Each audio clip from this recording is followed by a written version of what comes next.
Hi అండి, నేను మీ Shilpa Vinay. Welcome to Vincy kitchen. టిఫిన్స్లోకి ఎప్పుడు చేసుకునే చట్నీస్ బోర్ కొట్టేస్తుంటే ఒక్కసారి ఈ చట్నీని ట్రై చేయండి. చాలా అంటే చాలా టేస్టీగా ఉంటుంది.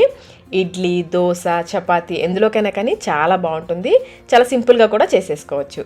మరి ఆలస్యం చేయకుండా ప్రాసెస్లోకి వెళ్ళిపోదాం. ముందుగా ప్యాన్లో 2 టేబుల్ స్పూన్ల నూనె వేసుకుని నూనె కాగిన తర్వాత 1 టేబుల్ స్పూన్ పచ్చిశనగపప్పు, 1 టేబుల్ స్పూన్ మినపగుళ్ళు, 8 నుంచి 10 వరకు ఎండుమిర్చి వేసుకుని వేయించుకోవాలి. కారం ఎక్కువ తినేవాళ్ళైతే 10 వరకు వేసుకోవచ్చు, తక్కువ తినేవాళ్ళు 8 ఎండుమిర్చి వేసుకోండి. ఇవి బాగా వేగిన తర్వాత ఇందులో ఒక పెద్ద ఉల్లిపాయని ఈ విధంగా పొడవుగా కట్ చేసుకొని వేసుకుని వేయించుకోవాలి. ఉల్లిపాయలు మరీ ఎర్రగా వేగాల్సిన అవసరం లేదు, లైట్గా ట్రాన్స్పరెంట్గా అయితే సరిపోతుంది. చూడండి, ఈ విధంగా వేగితే సరిపోతుంది. ఇప్పుడు ఇందులో 5-6 వెల్లుల్లి రెబ్బలు, 3 చిన్న క్యారెట్స్ని ఈ విధంగా కొంచెం పెద్ద ముక్కలుగా కట్ చేసుకుని వేసుకోవాలి. అలాగే 1/2 కప్పు వరకు పచ్చి కొబ్బరి ముక్కలు.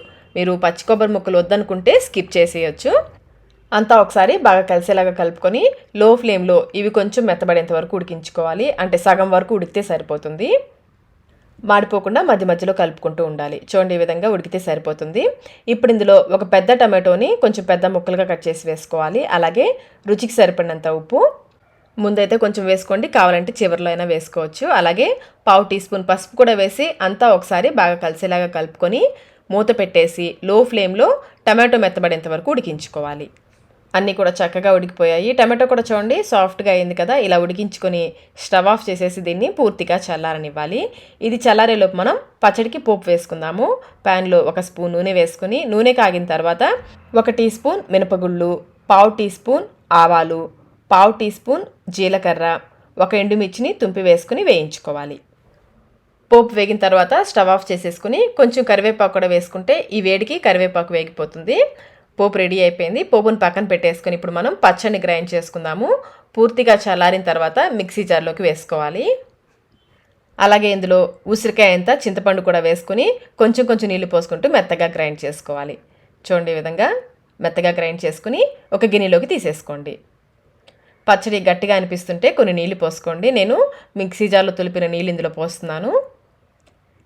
ఒకసారి అంతా బాగా కలిసేలాగా కలుపుకోండి. పచ్చడి మరీ పలచగా ఉంటే బాగోదు, కొంచెం గట్టిగా ఉంటేనే బాగుంటుంది. ఇలా కలుపుకొని రెడీగా ఉన్న పోపుని ఇందులో వేసేసుకోవడమే. అంతేనండి, క్యారెట్ చట్నీ రెడీ అయిపోయింది. అన్ని రకాల టిఫిన్స్లోకి చాలా చాలా బాగుంటుంది. టిఫిన్స్లోకి ఎప్పుడు పప్పుల చట్నీనే కాకుండా అప్పుడప్పుడు ఇలా వెజిటబుల్స్తో కూడా చట్నీస్ చేసుకోండి. వెజిటబుల్ చట్నీస్ కూడా టిఫిన్స్లోకి చాలా బాగుంటాయి. నేనైతే ఈరోజు జొన్నపిండితో దోశలు వేశానండి. ఈ రెసిపీ కావాలంటే జొన్నపిండి దోశ రెసిపీ ఆల్రెడీ మన ఛానల్లో ఉంది, లింక్ డిస్క్రిప్షన్ బాక్స్లో ఉంచుతాను, ఒకసారి చూడండి. అలాగే ఈ చట్నీని కూడా ఒకసారి తప్పకుండా ట్రై చేయండి. ట్రై చేసి మీకు టేస్ట్ ఎలా అనిపించిందో మాకు కమెంట్ రూపంలో తెలియచేయండి. ఈ వీడియో మీకు నచ్చినట్లయితే లైక్ చేయండి, మీ ఫ్రెండ్స్కి ఫ్యామిలీ మెంబర్స్కి షేర్ చేయండి. Thank you.